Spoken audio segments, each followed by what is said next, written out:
এই গরমে যদি কোনো কম মশলার সাদামাটা তরকারি খেতে চান আর তার স্বাদ লেগে থাকবে আজীবন, তাহলে আমার দিদার হাতের মটর ডালের এই রেসিপিটা একবার প্লিজ ট্রাই করুন বন্ধুরা। আমি এখানে 3 কাপ মটর ডাল 3 ঘন্টা ভিজিয়ে রেখে মিক্সারে ব্লেন্ড করে নেব।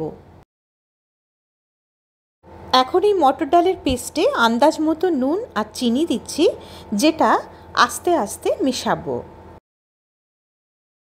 একটা বলে নিচ্ছি 4 টিস্পুন সাদা সর্ষে, 3 টিস্পুন কালো সর্ষে আর 4টে কাঁচা লঙ্কা। তারপর কিছুক্ষণ জলে ভিজিয়ে রেখে ব্লেন্ড করে একটা পেস্ট বানিয়ে নেব। বন্ধুরা, এই রান্নাটা সর্ষে বাটা দিয়ে হবে, কিন্তু ঝোলটা হবে একদম পাতলা, তাই সর্ষে বাটার আন্দাজটা সেই মতো করতে হবে। কড়াইতে সর্ষের তেল গরম করে বড়াগুলো ভেজে নেব। বড়াগুলোতে যাতে ঝোল ভালো করে ঢোকে তাই একটু চ্যাপ্টা শেপে ভেজে নিচ্ছি। বড়াগুলো ভাজা হয়ে গেলে ফোড়নে দিচ্ছি 1 টেবিল স্পুন 5 ফোড়ন আর 2টো শুকনো লঙ্কা। কয়েক সেকেন্ড ফোড়নটা ভেজে নিয়ে এরকম লম্বা পাতলা করে কাটা আলু দিয়ে দিচ্ছি। এখানে আমি 2টো আলু দিয়েছি। আলুগুলো এখন একটু ভেজে নেব।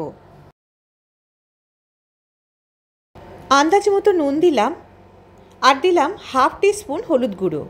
বন্ধুরা, এই রান্নায় বিশেষ কিছুই মশলার ব্যবহার নেই, অথচ এর স্বাদ হবে অসাধারণ।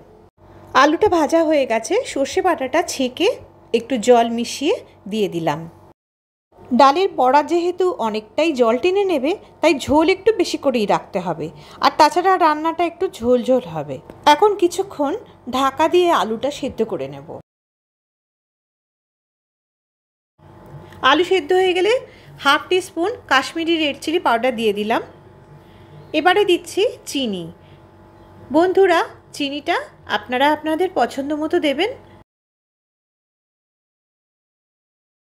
আলুটা সেদ্ধ হয়ে গেছে, এখন ভাজা বড়াগুলো দিয়ে দিচ্ছি। বড়াগুলো সব দেওয়া হয়ে গেলে অল্প সময়ের জন্য ঢাকা দিয়ে ফুটিয়ে নেব, তাহলে বড়ার মধ্যে ঝোলগুলো ঢুকে যাবে। আর গ্যাসের ফ্লেমটা একদম লোতে রাখবো। বন্ধুরা, এত কম মশলায় যে এরকম একটা সুস্বাদু নিরামিষ রান্না হতে পারে, না খেলে বিশ্বাস হবে না। আর সেটা সম্ভব হয় আগেকার দিনের সেই সব দিদিমা ঠাকুমাদের হাতের গুণে।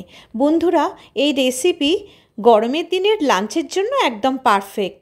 তাই ট্রাই করে আমাকে জানান কেমন লাগলো। ভালো থাকবেন, সুস্থ থাকবেন। আবার আসবো নানান খাবারের সম্ভার নিয়ে।